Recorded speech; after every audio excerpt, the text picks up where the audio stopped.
نحمده ونصلي ونسلم على رسوله الكريم اما بعد فاعوذ باللہ من الشیطان الرجیم بسم اللہ الرحمن الرحیم۔ سب سے پہلے حضور صلی اللہ علیہ وسلم کی بارگاہ مقدسہ میں نذرانہ عقیدت پیش کریں۔ اللہم صلی علی سیدنا مولانا محمد وعلی علی سیدنا مولانا محمد وبارک وسلم صلاۃ وسلام علیکہ یا رسول اللہ۔ دوستو، آج کی ویڈیو میں ہم حضرت سیدنا اویس قرنی رضی اللہ تعالیٰ عنہ کا مختصر تذکرہ بیان کریں گے۔ آپ لوگ سماعت فرمائیں اور دوسروں کو شیئر کریں۔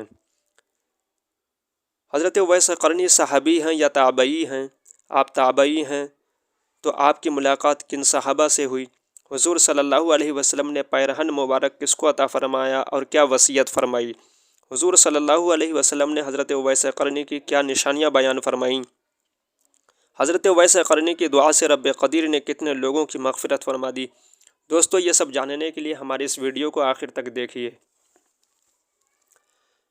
حضرت سیدنا اویس قرنی رضی اللہ تعالی عنہ آپ جلیل القدر تابعین اور مقتدائے اربعین میں سے ہوئے ہیں۔ حضور اکرم صلی اللہ علیہ وسلم فرمایا کرتے تھے کہ اویس احسان و مہربانی کے اعتبار سے بہترین تابعین میں سے ہیں، اور بعض اوقات جانب یمن روئے مبارک کر کے حضور فرمایا کرتے تھے کہ میں یمن کی جانب سے رحمت کی ہوا آتی ہوئی پاتا ہوں۔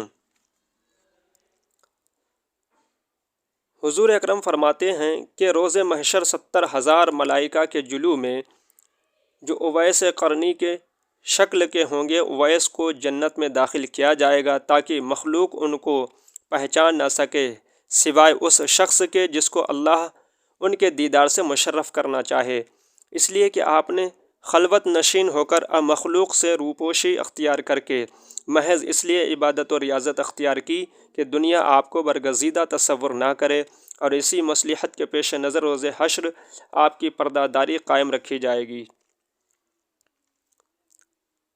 جب صحابہ نے پوچھا کیا وہ کبھی آپ کی خدمت میں حاضر ہوئے ہیں؟ آپ نے فرمایا کبھی نہیں، لیکن چشم ظاہری کی بجائے چشم باطنی سے ان کو میرے دیدار کی سعادت حاصل ہے، اور وہ مجھ تک نہ پہنچنے کی دو وجوہ ہیں۔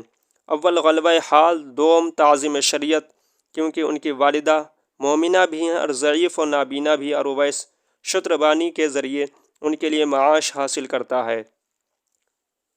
پھر جب صحابہ نے پوچھا کہ کیا ہم ان سے شرف نیاز حاصل کر سکتے ہیں، تو حضور صلی اللہ علیہ وسلم نے فرمایا کہ نہیں، البتہ عمر و علی سے ان کی ملاقات ہوگی، اور ان کی شناخت یہ ہے، ان کی پہچان یہ ہے کہ پورے جسم پر بال ہیں اور ہتھیلی کے بائیں پہلو پر ایک سفید رنگ کا داغ ہے، لیکن وہ ورس کا داغ نہیں۔ لہٰذا جب ان سے ملاقات ہو تو میرا سلام پہنچانے کے بعد میری امت کے لیے دعائے مغفرت کرنے کا پیغام بھی دینا۔ پھر جب صحابہ نے عرض کیا کہ آپ کے پیرہن کا حقدار کون ہے، تو فرمایا کہ اویس قرنی۔ دور خلافت راشدہ میں جب حضرت عمر اور حضرت علی کوفہ پہنچے اور اہل یمن سے ان کا پتہ معلوم کیا، تو کسی نے کہا کہ میں ان سے پوری طرح تو واقف نہیں، البتہ ایک دیوانہ آبادی سے دور وادی میں اونٹ چرایا کرتا ہے اور خشک روٹی اس کی غذا ہے۔ لوگوں کو ہنستا ہوا دیکھ کر خود روتا ہے اور روتے ہوئے لوگوں کو دیکھ کر خود ہنستا ہے۔ چنانچہ حضرت عمر اور حضرت علی جب وہاں پہنچے تو دیکھا کہ حضرت اویس قرنی نماز میں مشغول ہیں اور ملائکہ ان کے اونٹ چرا رہے ہیں۔ نماز کے فارغ ہونے کے بعد جب آپ کا نام دریافت کیا تو جواب دیا کہ عبداللہ۔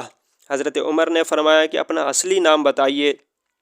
آپ نے جواب دیا کہ اویس ہے۔ پھر حضرت عمر نے فرمایا کہ اپنا ہاتھ دکھائیے۔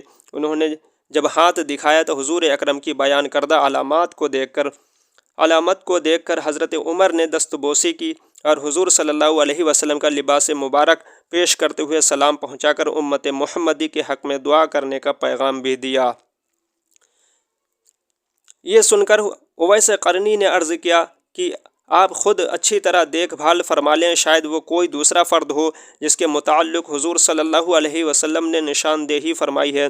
حضرت عمر نے فرمایا کہ جس علامت کے حضور نے ہمیں نشاندہی فرمائی ہے وہ آپ میں موجود ہے۔ یہ سن کر اویس قرنی نے عرض کیا کہ اے عمر، تمہاری دعا مجھ سے زیادہ کارگر ثابت ہو سکتی ہے۔